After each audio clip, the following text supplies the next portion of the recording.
Hello friends, welcome back to Surabhi की पाठशाला। आज के इस वीडियो में हम पढ़ने वाले हैं what is the importance of non verbal communication.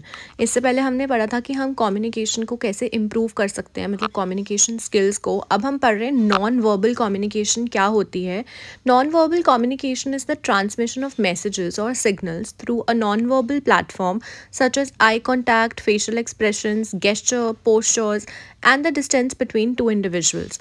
तो बिना बोले, बिना वर्ड्स को यूज़ करें, हम अपनी आई कांटेक्ट से या अपने हाथों से, अपने पोस्चर से, अपने फेशियल एक्सप्रेशन से अगर किसी को कुछ कम्युनिकेट करते हैं, that is called as non verbal communication. जितनी ही कम्युनिकेशन वर्बल इम्पॉर्टेंट है, उतनी इम्पॉर्टेंट नॉन वर्बल कम्युनिकेशन भी है, क्योंकि कई बार हम अपनी आई कांटेक्ट के थ्रू, अपनी बॉडी लैंग्वेज के थ्रू भी किसी को कुछ कम्युनिकेट कर सकते हैं। And while dealing with public और व्हेन यू कॉल, हम इंटरव्यू देने जाते हैं, हम पब्लिक डीलिंग करते हैं, या हम किसी के साथ किसी मीटिंग में बैठे हैं, कोई भी organisation, formal meeting, informal meeting, किसी भी तरीके में नॉन वर्बल कम्युनिकेशन उतनी ही इम्पॉर्टेंट है जितनी वर्बल कम्युनिकेशन है। सो हमारे आई कांटेक्ट, हमारे फेशियल एक्सप्रेशन, हमारे बॉडी पोस्चर्स इक्वली डिपिक्ट करते हैं कि हम क्या कहना चाहते हैं। How to improve non verbal communication skills. The first is maintain eye contact. जब भी आपसे कोई बात कर रहा है, आपसे कुछ भी कम्युनिकेट करने की कोशिश कर रहा है, you have to maintain eye contact with the person so that सामने वाले को ये पता चले कि that you are interested in listening to the person. Nod your head to convey that you agree.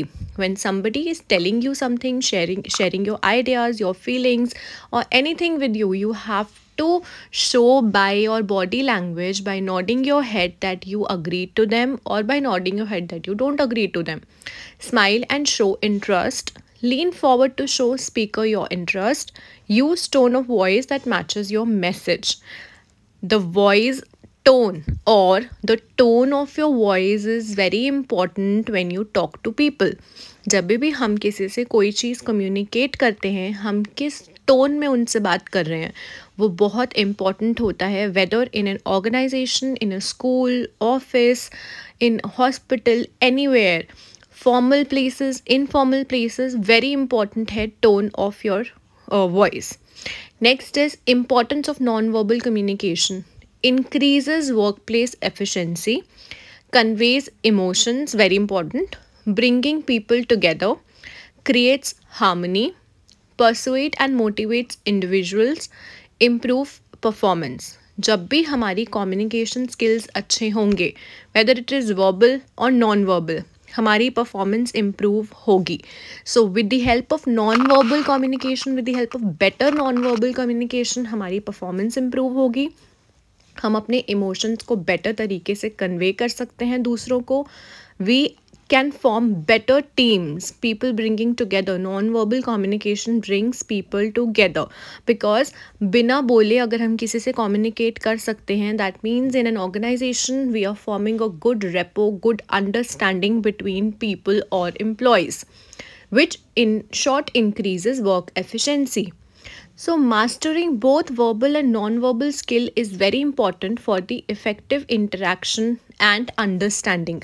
Employees में कितनी understanding है, कितनी team building है, कितना अच्छे तरीके से वो interact कर रहे हैं, ये depend करता है हमारी verbal and non-verbal communication skills पर. Non-verbal cues plays a pivotal role in shaping the atmosphere, influencing employee engagement and facilitating effective communication. देखो, एक टीम में बहुत सारे जने होते हैं. There are a lot of employees or number of employees in one team. अगर हमें एक ऑर्गेनाइजेशन का बिहेवियर, अगर हमें एक ऑर्गेनाइजेशन का एटमॉस्फेयर बहुत अच्छा बनाना है, तो उसके लिए हमें कम्युनिकेशन करनी is very very important. Eye contact is one of the most important non verbal communication skill जो सब में होना बहुत ज़रूरी है, because it keeps your audience engaged and makes you believable and opens up communication. So in all, हमारी non-verbal communication काफ़ी important है किसी भी organization के लिए या कोई भी एक individual के लिए to be effective and efficient. So with this video, I hope आपको ये topic clear हो गया होगा. Please like the video and subscribe to my channel. Thank you.